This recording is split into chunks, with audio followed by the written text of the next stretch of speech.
Mālama in itself means, as a word, just to take care.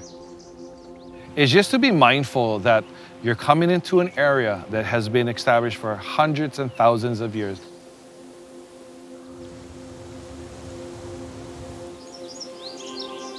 Prince Kūhiō Park, we know it as Hōʻai. The reason we call it Prince Kūhiō Park is because it was commemorated in the early 1920s. The significance of this park is this is actually where he was born. As we know, Prince Kūhiō for Kauai is our last known ali'i.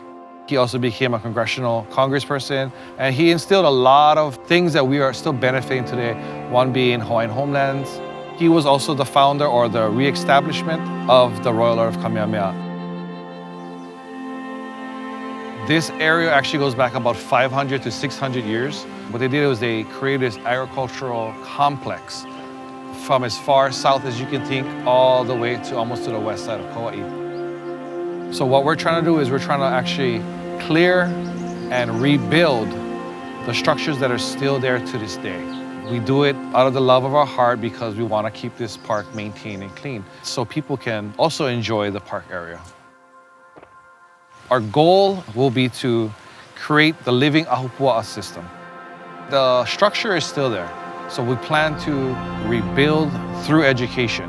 So it's not just us doing this, it's schools partaking in activities, community members coming in and helping rebuild.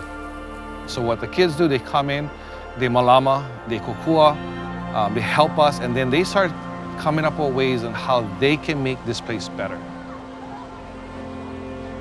So there's a few of us, our legacy kids, our parents were here, our grandparents are here. So for us, it's a personal connection to keep with our own family. To us, it's more than just rocks. It's actually a connection to our ancestors. Our ancestors built these things hundreds of years ago, and they're still standing to this day. What we want to just be able is just be mindful when we come into sacred areas. Know that sometimes you come into areas where actually we have our families buried, and many of those places are non-marked. If we look around, we actually see the hands that built these things hundreds of years ago and are still standing to this day. Our next 100 years, we may not have these places left. We may just see them in books.